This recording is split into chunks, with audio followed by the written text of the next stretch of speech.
All right, so thanks for joining me this morning. We're going to talk about the MLS and how to set up a client portal and run some searches and the invaluable resource of RPR that's integrated into the MLS. I'm going to sign on to the MLS and share my screen here. Let's see. Can you see the MLS login page? Yes. Okay, perfect.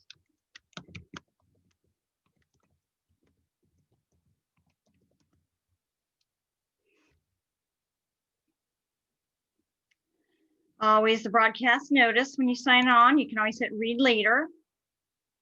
They do have some training videos available online. I think they're kind of hard to get through because they're not very interactive, but it might help you out in a pinch there. Okay. Looking at your screen, you can certainly move all of these widgets around on the MLS. I don't know if you know that or not, but you can move them all around and put them anywhere that you'd like to put them. As well as you can open up an additional window. So the corner button up here with the arrow pointing outwards is to open up an additional window of the MLS. So if you're actually running like a search, like we're going to talk about, you want to be able to go back to your subject property, the additional window can greatly help on that so that you're not really losing your place, so to speak. Okay. Okay.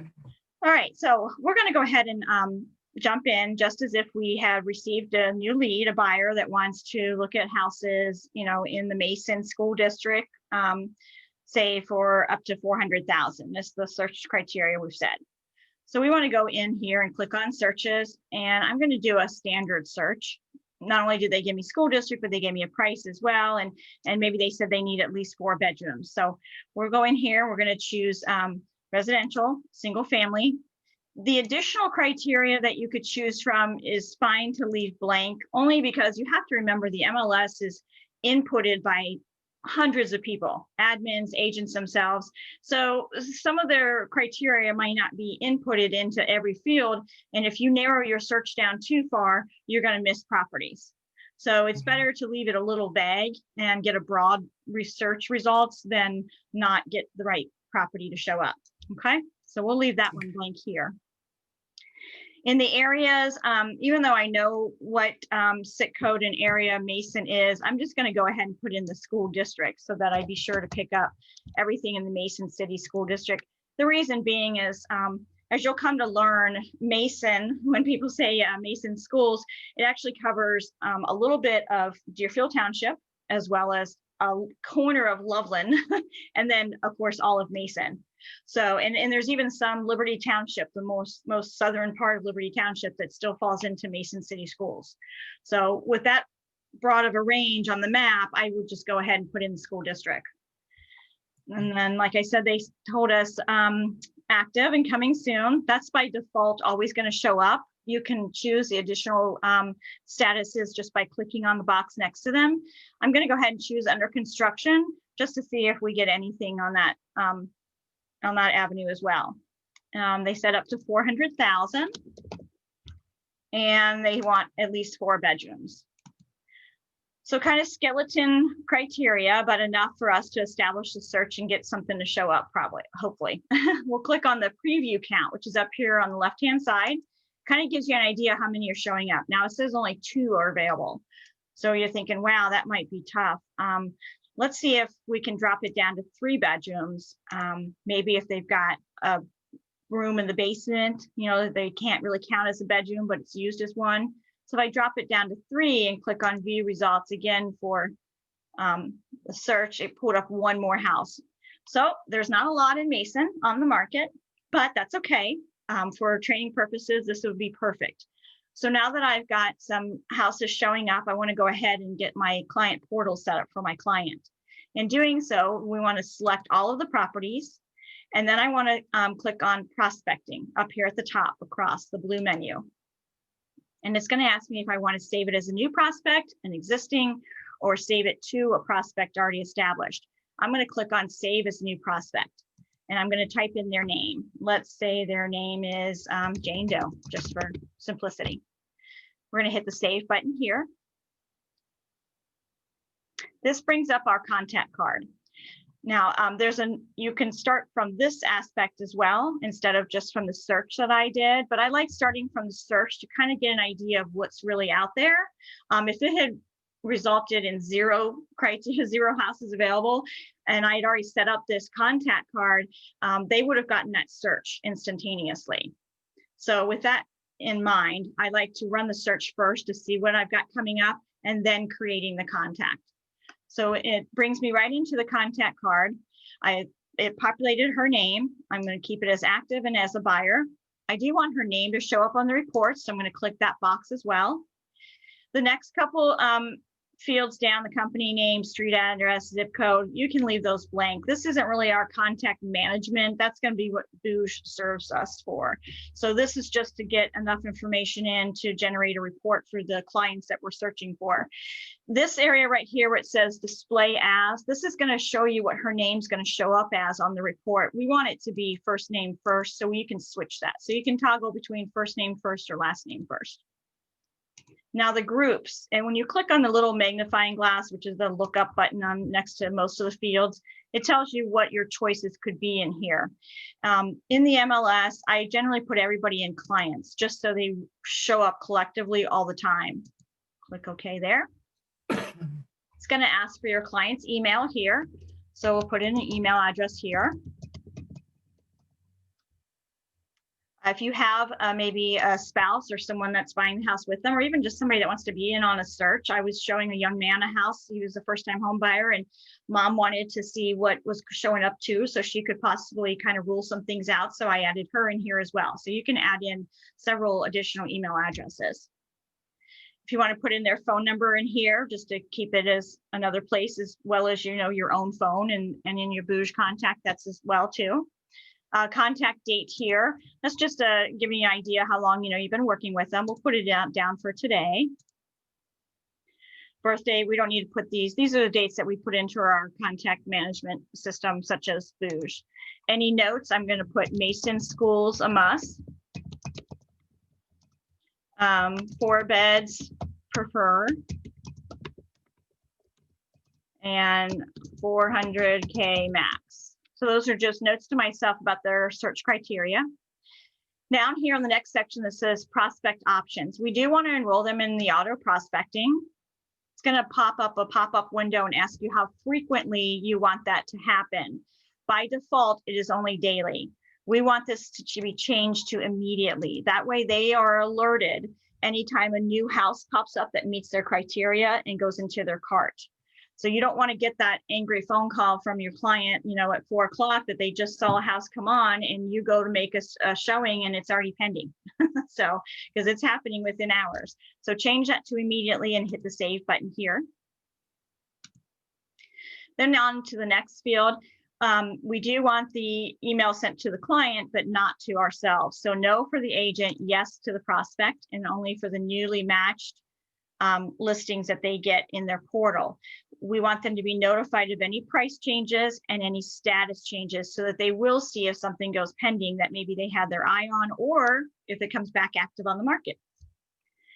We don't have additional email address, so we can leave this as no here.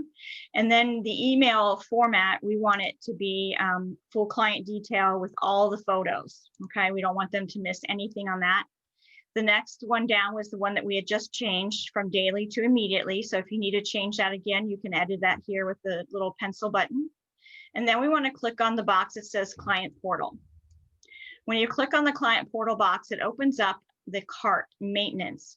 We only want them to have properties in their cart that are active, under construction, or coming soon. So if something goes pending, it will be removed from their cart. And the reason being is that if they're not very savvy in interacting with you on this client portal, they're going to get a bunch of listings that go under contract or expire or even sell. So it's going to be hard for them to weed through what's actually active and available for them. So take all those other statuses out. So as soon as the house goes pending or gets sold, it gets dumped out of their portal. All right. The next box down that says reverse prospecting, I would uncheck this. Only because you already get reverse prospecting from Showing Time, from other agents. running, different search criteria that your listings pop up in. So it's one less avenue that you're going to be bombarded with. So uncheck the reverse prospecting. The next box down that talks about the prospect searches, because our clients have the ability to run a search or create a search of their own in the portals, that's going to be where they show up here. So when you're maybe a couple days after you've got the portal running, if you want to click back in here and look at their contact card, any search that they've created will show up in here as well. So maybe if they say to you, I try to add a search, but I'm not getting anything. I was going to drop the price down or raise the price up. You can see the criteria that they choose and be able to edit that for them. Okay. Then the next section down, the very last section, says client portal activity alert. I would check this box here and I would change the frequency to be once a day. That's going to send you an email that lets you know that they've been on the portal and whether or not they've saved anything, rejected anything, without you having to go in there and check yourself. This will be a daily reminder of letting you know that they're actively on the portal. Okay. Once we've got that all selected here, back up at the top left, we want to click on the Save button. And doing that, it's going to generate a pop-up window of all the listings that have matched. It tells us that we've got 3. And when we click on View Results back up here on the left, that's going to open up the email that's going to go to the client. You'll see the email address here, the subject line that they'll receive. You can ask that a copy be sent to you. And you can also ask for a read receipt, meaning the first time that they actually open the email. All of the text that's in the body of the email is editable. So you can change any of this or all of it. So where it says, property information prepared exclusively for Jane Doe, I would back that up at the beginning and just put a note on here, Jane, here are the few that are available in Mason schools now. I included a 3-bedroom just to see if any options work. So any note you want to put in there. We're going to go ahead and click on Send Now. That has sent our email to ourselves and to our client. Now, if you want to see kind of what that portal looks like to your client, we can go into our client card right here, and we want to go ahead and click on their name. We're going to, that takes us back into the contact card, and we want to go in here and we want to preview that portal. So this is what they get when they open up that email. They've got your picture and your name up here. Their name is populating, first name first, then last name. They're divided into tabs, newly matched, agent recommended, saved, and rejected. It's going to give them access to everything that they can see on the MLS. They'll be able to see the photos here. They'll be able to see a map of the property. They'll see all the specifics here and have the marketing remarks as well. If they want to leave a note or make a comment about the property, they can do so on here by clicking on the post comments, and you'll be notified of any comments that they put on there. Okay. So that's the client portal in that aspect. Any questions on that? No. Okay. So I can close out of that view. We're going to hit save just to make sure it saved everything that I've done up to that point. And again, it's going to bring me right back into my contacts tab, which is also accessible by clicking on contacts and contacts here. Brings up the same window. You can see all of the clients that you have going on, what their statuses are in their cart, and whether or not they've accessed it lately through the auto prospecting or their portal. If you had a phone number, it's going to show up in here, as well as any information that you have added into that contact card. All right. If they do leave a message on a property, it's going to show up under the little I button as a little mailbox. So you'll see that populate. Okay. All right. If we go back here to the home button, now let's say that we need to maybe get a price for a property, do a market analysis. All right. So they're going to ask us what they think the property might be worth that they want to offer on. Let's go ahead and pull Jane's cart back up. Maybe she wants to go ahead and offer on that house on Snyder, and she wants to know if it's a good deal. So I'm going to go ahead and click on the prospect cart itself. So it takes me right into those listings. And I'm going to pull up that Snyder Road listing that she said she'd like to see if she could write on. That's going to pull up all of the MLS information that's been put in by the agent. This is an agent view, so not everything is visible to the client. Most importantly, these agent remarks. I take a look at those first anytime you're going to dive into analyzing a property, because there could be valuable information in here. Like here, the unfinished lower level is ready to be finished. So it doesn't have a lower level or finished lower level. Backyard would be perfect for a pool, a play set, and the driveway turnaround is shared with neighbors. So now we know that it's got a shared driveway. So that's something important. Whether or not any maintenance agreement is recorded with the county, or if it's just a verbal agreement between them. So there could be some valuable information in that agent remarks. So always be sure to look those up. And again, the client doesn't see that. So, but it's certainly what you can share with the client. It's just not visible on the public sites. With that being said, the valuable resource that comes into play here is this RPR.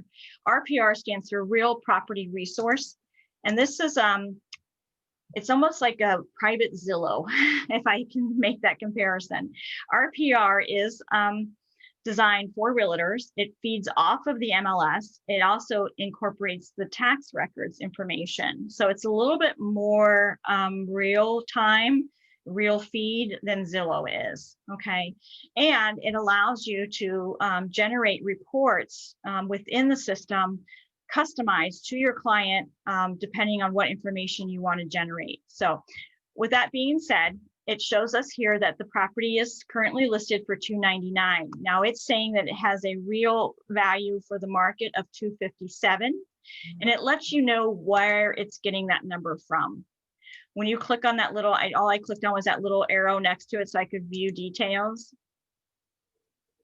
It popped up the window here. It shows the map of the property, and then it shows the properties that it's using to calculate that RVM. So you could agree or disagree with these, especially if you want to get down into proximity to the subject property or even like the square footage. But this is usually pretty spot on. So it's a very good resource to use, especially when you're kind of just starting out learning how to do this. This is a very good tool to use. It also gives you a range. So it tells you that even though it's putting it at 257, it knows that there's houses comparable that are in between the 226 and the 287 mark. So still looks like it could be a little bit overpriced, but let's go ahead and take a little further dive into here. It's going to show you the pictures that feed through on the MLS, as well as the remarks that are in there. And then it's going to give you all of this information on the property itself, much more than what you would get on Zillow. So it gives you the home facts, it gives you the median estimated home value, a price change history, all the details on the room, anything that it can feed over from the MLS or tax record, it's going to have up in here. It's even going to pull up the school information as well, and the deed records. So you say, okay, well, that's great, Lee. What can we do with this? Let's go ahead and create our report for our buyer. From here, I want to go ahead and click on a neighborhood report, kind of give them an idea of what's in the neighborhood and what the houses are going for. This is going to give them a lot of census data too. It's going to use public records and listings. I did not pull up a school report, but that is available there. So I clicked on just the neighborhood report. And then it's going to ask me if I want to personalize it. I can include their name on the report. So I'm going to put Jane Doe on here, and any message. Looks like a great area to live in, and the house meets your needs, but may be a little overpriced. Let's discuss. All right.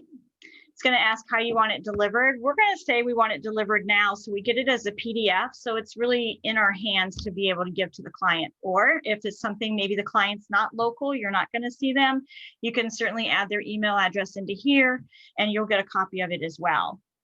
When I click on run report, I'm going to get a pop-up message that it's going to be ready. It should take up to 3 minutes, and it will let me know on my toolbar up here at the top when it's ready. Okay. So while that's in the works there, I want to go ahead and go back to the property details. And again, if I wanted to evaluate this any further, I can go back into the MLS, click on the tab back up here. And from here, maybe I want to go ahead and pull up the map and kind of get an idea of exactly what's around. What's that report going to show me? I can see the street names on here. If you click on the layers button here, you're able to pull up additional things to show on the map, such as other listings and anything pending maybe. And it's not going to be comparable. It's just what else is going on in the area. So that might give you an ability to say, well, one just sold here or pending down the street. It's a 3-bedroom, 3-bath. It's been on the market for 2 days at $329,500. If I click on that, it's actually going to pull up the entire listing over here on my right-hand side. But this gives you an idea, kind of populates what's going on. And it looks to be like, you know, quite a few houses available here in the area, but they must not be 3 or 4 bedrooms and under 400,000. So, and I said, you can go through here and click through these as well. 4-bedroom, 4-bath for $895. I'd say Mason's in kind of a higher price point right now. Yeah. Right. Yeah. All right, so going back and forth on there, you can hit the back button from there. You can also check out the attached documents by clicking on that. That was right above the picture here. Attached documents going to be anything that they add, they being the agent. They should always have the property disclosure and any additional disclosures they would need signed or have to state disclosed to you and your client. Some of them will put a feature sheet. I've seen agents put the HOA docs up in here. I've seen agents put instructions for bidding, especially if it's going to be a property that's bid on. So we can hit the back button from there. Let's go back to RPR and see if our report's ready. Perfect timing. It rang the little doorbell and it has the ability to download. When I clicked on the download button, it actually pulls it up and shows it to me. So it's very nicely branded here at the top. It's got the map of the area here. It's branded to myself here with my phone numbers and the ability to reach me. And then it's going to go right into what the neighborhood housing stats are. It shows them what the median price has been and the sales volume, meaning the inventory that's going by year. It's going to pull out more additional volume and the price ranges of the homes that have been sold. The high or soft spot here, sweet spot here would be under 200,000 or over 500,000. Everything else has kind of been limited on what the average price is per square foot. And then the sizes of the homes that are going by square footage, as well as the age of them. So it really is going to give them a lot of meaty information for that neighborhood. Which is very valuable if maybe it's somebody moving into an area they haven't been to before. Okay, it's a 12-page report. Like I said, it breaks it down here by everything that you could want to know, and it's even got occupational categories. Like I said, it pulls a lot of census data as well and demographics. And that's just the neighborhood report. If we were to pull up a different type of report, it's going to give us other information as well. You can pull it up specific to the property. If you were doing this for a seller, you might want to go with the seller's report. So this is something that you could really jump on in some of the time that you might set aside during the day to kind of learn these systems, is to jump on in here and look at these samples from there. Okay. Any questions on the RPR there? No. No. Very fascinating. I've got a lot to learn. There's a lot of valuable tools here with all of this. One other thing I do kind of, and I don't want to get all the way into a CMA class right now, but one of the other things I use to kind of check and balance my pricing point is in the Realist. And so let's dive into Realist. Realist is the tax reporting software that's linked into MLS as well. And it's available by clicking on the tax ID number of a property. When you do that, it takes you directly into the Realist tab of that property. Here it's going to give you, I'm sorry, I have little ones at home. Are you good? Thank you. Gives you the property information as far as ownership, location, the tax information. And again, here's that tax ID number. And if you click on that, because that's an external link, it will take you directly to the auditor site. So it would get you into the auditor site as well to kind of get some of the information you might need from there. I'll click the back button to get back into the Realist. It also gives the tax information for the last 3 years on the property. And then it gives you the characteristics of the property. Interestingly enough, you'll see that it considers the property that we're looking at to be a 1.5 story, and the MLS has it as 2. So it's going to let you know what the tax record shows and what the MLS shows. The rule of thumb when it comes to a Cape Cod or any, bungalow style home, the square footage of the second floor has to be more than 50% of the first floor to be considered a 2-story. Okay, so when they're going up in the air, not across the ground, it has to be more than 50% of the first floor to be considered a 2-story. Otherwise, it's going to bump it down to 1.5. Okay. It's going to have the square footage, and it's always above ground, but it will let you know what it has below ground. So it does, if it does have a lower level, it's going to have the basement square footage. It does say that it's got a full basement. I'm not seeing the basement square footage, but looks like the garage square footage is what they're counting in here on the total gross square foot. So I always look at this number right here above ground, above grade, to give the consumer an idea how big the house is. List of features here. Right here, the sell score. The rating is very high, and it has the rating of 885. And what that means is that they're likely to sell. It breaks down the numbers that it has in the footnotes down below here. So the real AVM, which is this figure right here, the 181. Now remember, the house is priced at the 299. RVM said, or RPR said 257. And here the AVM has it at 181. So it's kind of all over the map. And so it might bring you back into, check as to where this house really should be priced at. I'm not saying it's 100,000 over, but it gives you an idea that the number is kind of out there. But it will break it down into a confidence score, as well as a forecast, a standard deviation, which says how much that price can vary.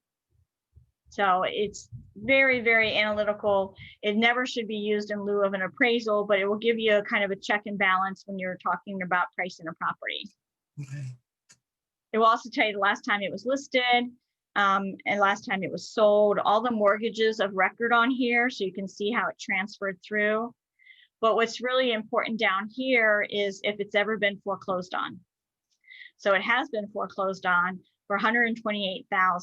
And going by that, you could kind of see where the transfer went down. I don't see here where it went from like a bank to anybody. So it might have been a foreclosure prior to then. Let's see, 17, yep, goes all the way back to there. Yeah, it's definitely been foreclosed on, but not by any recent owner. So interesting. So there's a lot of information here on the Realist. Another thing that you can do in the Realist, if you click up here on the left to launch Realist, this is where you can kind of go in and get that neighborhood, especially if you wanted to use this as a farming tool to kind of get an idea of addresses available and create an address list. You can do that through here. Once I clicked on here on that launch Realist, it brings up the property that we've been talking about, the one that we linked to from the MLS. But I'm going to click on the back button. This is going to take me into a search screen, even though it has up the property here. Maybe if you're looking up a property that hadn't been on the MLS, but it's on the same street, you can type in the address of that you do know, get into Realist, and then you could pull up the property from here. So let's try, I know another house on Snyder. Let's try another house I know of. Here's going to bring up the other house. Maybe this is the address I was looking for and it hadn't been in the MLS. So I typed in the address and it's going to bring up the Realist report for that. It also gives me access to the county auditor again, as well as all that information that was in there. that we've gone through, and if it's ever been listed before. Here's that sell score indicator, 785, they're likely to sell. The AVM price on it. So if you had to start from scratch, you can do that just as easily in Realist. When I click on the neighbors tab right here, this is going to bring up the houses closest in proximity. So this might also be a tool to use if you've just sold a property and you want to send out some just solds. You could type in the property address on here, click on neighbors, and generate a list. You could hit print here. You want to customize the print. I'm on the lower left-hand side here, and I'm just going to hit click neighbors, and I can hit proceed. And it's going to generate a PDF for me of that information. Let's click on that to see what that looks like. It pulls up the map, just like I had seen on my screen, and then it's going to pull up every one of those properties. There's 19 of them. So it's going to pull up all their information on those neighboring properties. Valuable information to have there. Let me pull up here because I want to get into my labels. Customize print. No.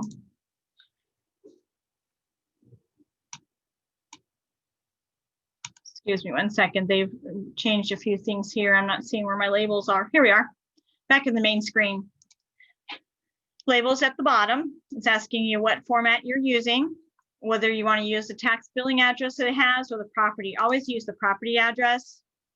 And you want to show current owner, or you could create a custom label that says or current resident. Again, I'm designing the label to send out. I'm going to hit create, and it downloads the labels onto a Word document on that Avery format that I chose. Okay. Any questions on that? No. It's a lot, I know. Yeah. But you're opening it to me, so I'm gonna, you know what I mean? It's Yeah, like a book, you got to learn it. absolutely. So really quickly, those two resources are both integrated into the MLS and excellent to use. And you probably won't even use everything that it can do, but just know that it's there. And then the once or twice that you want to get in there, you can. Okay. So I'll close out of both of those. That takes us back into the MLS. All right. Do you have any other questions or anything that specific you want me to cover for you on here? No, I don't know the exact questions to ask. So what you're doing is fantastic. Awesome. Well, then this is short and sweet, so I can wrap up here. I'll send you a recording of this. And if you dive into here and have any questions, don't hesitate to give me a call. Okay. Thank you so much. And I'm going to be practicing with it all day today. Well, awesome. Tomorrow we have Booge training at 10. Okay. I'll be there. Awesome. That's going to cover the contacts. So kind of getting the startup into that so you can get people that you know into the system. Okay. Fantastic. Thank you so much. I appreciate your time. You're welcome. Have a great day. You too. Thanks. Bye. Bye.